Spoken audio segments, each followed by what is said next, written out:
Anyways. Alright, what's up YouTube? I'll be showing you today how to make how I make my pulled pork or smoked pork shoulder. So here it is. I got my baby mama filming right now, and I'm going to get it ready overnight before tomorrow. So I'm gonna put my dry rub on, and what I do is I use mustard, and some guys use oil and shit like that, but I like mustard. It gives it a nice bark once it's smoked. So what I do is I get it a nice even coating, and then I put my rub on. And then I put it in the fridge overnight. This has the bone in and the skin on, as you can see. The bone's in there, but it'll all be good. I buy it this way because it's a lot cheaper.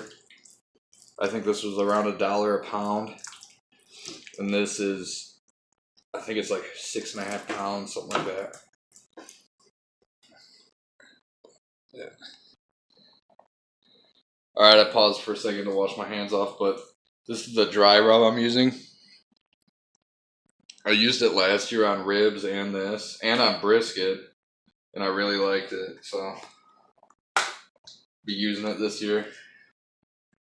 And I just get pretty much a heavy coating on the whole thing, because this really helps draw out a lot of the moisture and get the flavor in there. So kind of rub it around. Be generous with it, you know, don't skimp out on this.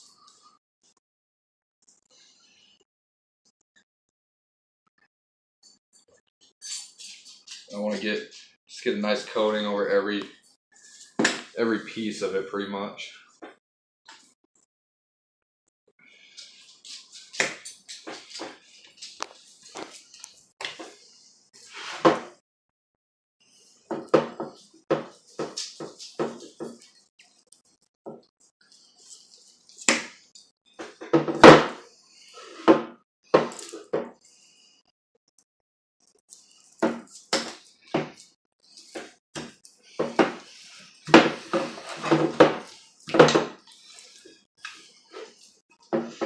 So alright, it looks like that.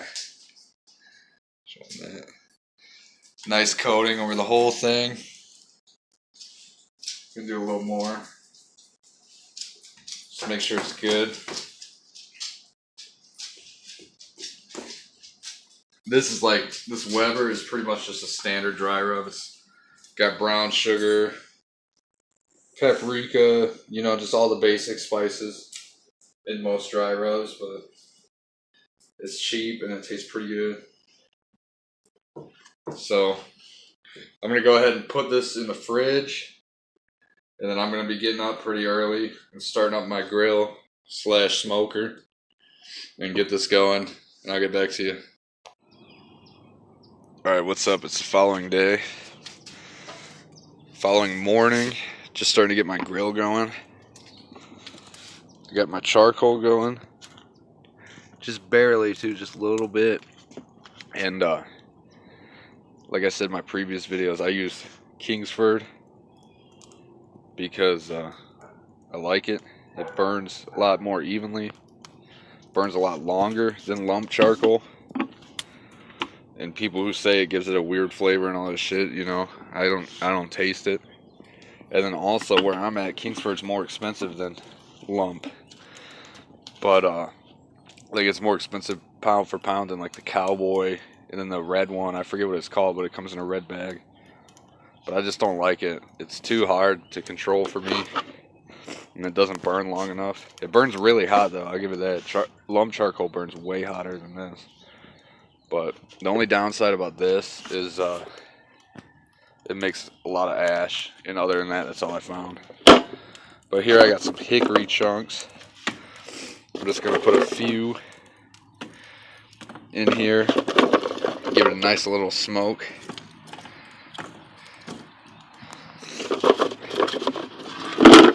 put these around the edges, but this is going to smoke 12 hours. But I'm keeping it low and slow, so I doubt this will even get lit on the edges. I'm gonna shoot for between 210 and 250 degrees for the smoke. Then I got some of the store-bought Jack Daniel's whiskey barrel chips, which I never tried, so I'm just gonna put a little bit in there. Maybe we'll give it a little whiskey flavor. And then I got this pizza pan, kind of as like a diffuser, just to, you know, give it indirect heat. It looks really dirty, I know, because I used it last year a lot. And I have this. It's kind of to put some juice in. I just use apple juice. Sometimes I use apple cider. And you could probably just use water. But I like doing it this way. I like having a nice steam.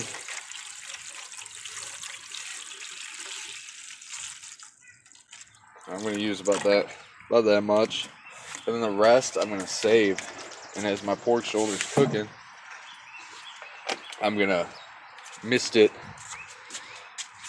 every few, probably every hour. I might give it 2 hours, and then every hour after that I'm going to mist it.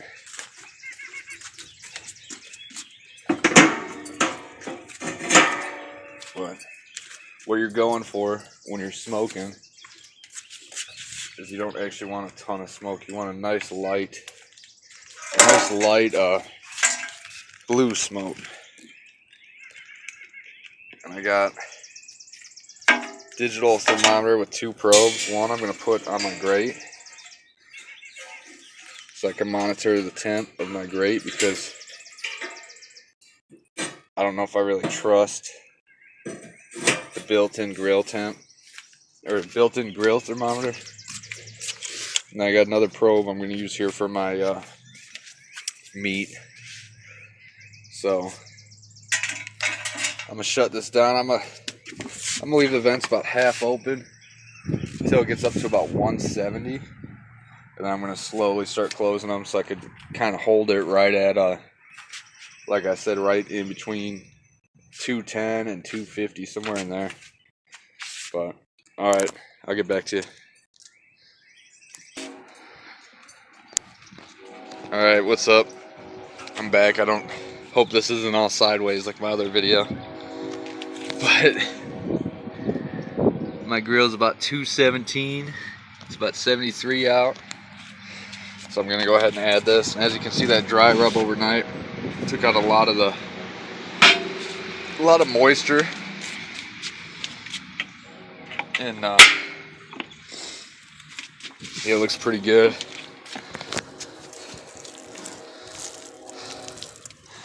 I'm gonna add it skin side up or fat side up if you got a skinless one.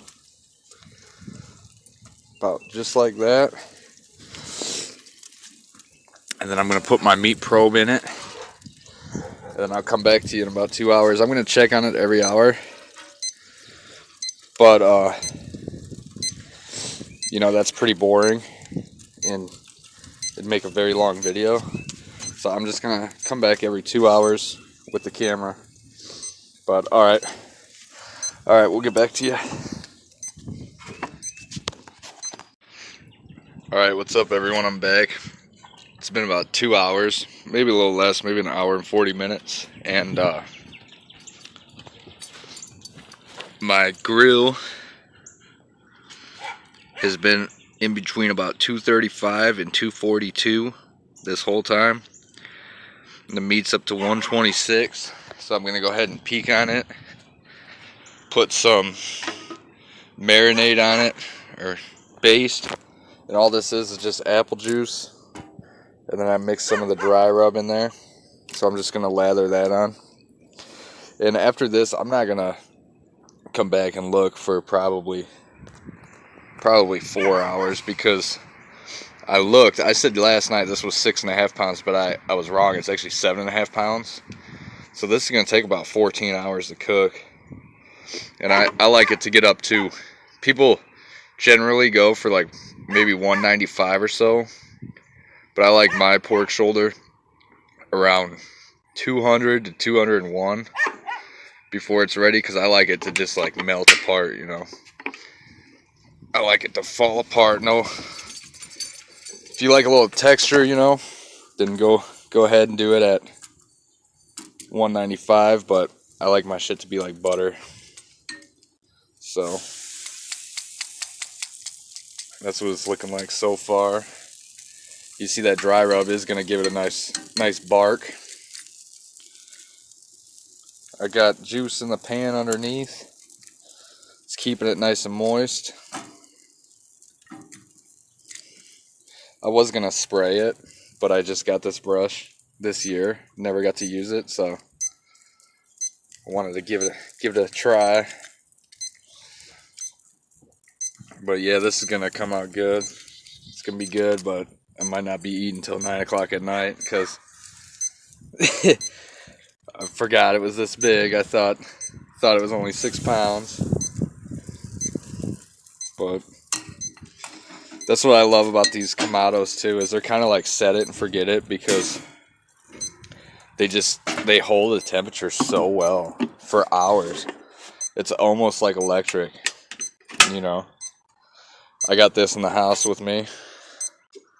The remote, it tells me what the meat temp's at and tells me what the grill temp is at. It's really bright out, but you can see it now. It tells me what all that's at, so that way I really don't have to check on it much. But alright, I'm shut this down. I'll come back in about 4 hours from now. Peek on it. I'm still gonna baste it every hour, but you know, it's kind of boring. So I'll just come back in about 4 hours, show you what it's looking like. Alright, I'm back. It's been about maybe 5 hours into it.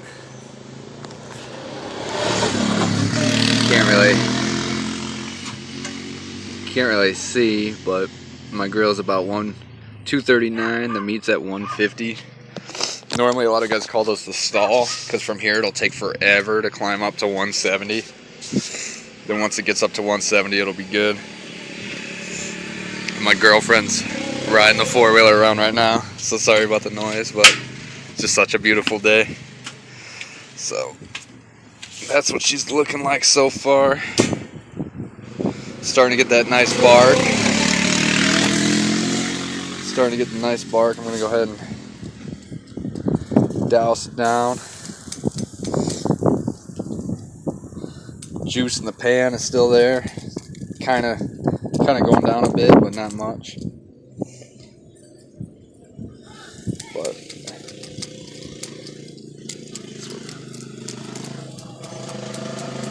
that's what it's looking like. So I'm going to cut this, and I'll probably come back in about 3 hours or so. Like I said, I'm doing this every hour, but you know, that's pretty boring. So yeah, I'm going to cut this. I'll come back in 3 hours or so, show y'all what it's looking like. Alright, I'm back. The meat is at 171 now. The grill's at 235. And it's been going for about 8 hours. And normally it takes me around 2 hours per pound, so it's probably almost halfway done. And it's looking like that. Got a nice bark on it. Let me get this out the way. I'm not gonna baste it right now. I'm just showing you guys what it looks like at this point. So, alright, I'll be back in a few hours to show you guys what it's looking like. Alright, I'm back, guys. It's been probably 10 hours now or so. It's about 7 at night, maybe 6:40. Looks like we might be getting rain, but it's not supposed to. The weather doesn't say anything about it, so hopefully it's just cloudy. But let's take a peek at her. She's getting close. It's at 183 degrees for the internal temp. So it's pretty close. I'm probably going to take it up to anywhere, probably 200, I would say, because I want it to be fall apart.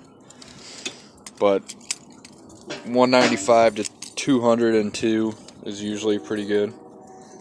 So I'm going to give it a nice coating. And as you can see, the bark's coming along great.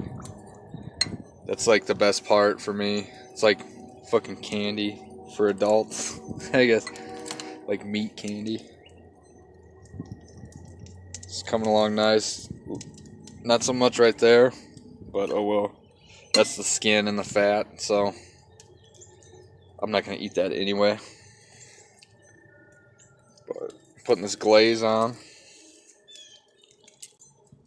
Or not glaze, I don't know what. Apple juice and dry rub. That's what I'm putting on. But get it nice and moist. As you can see, most of my apple juice in there dried up. It mixes with the fat, so I'll put a little bit in there.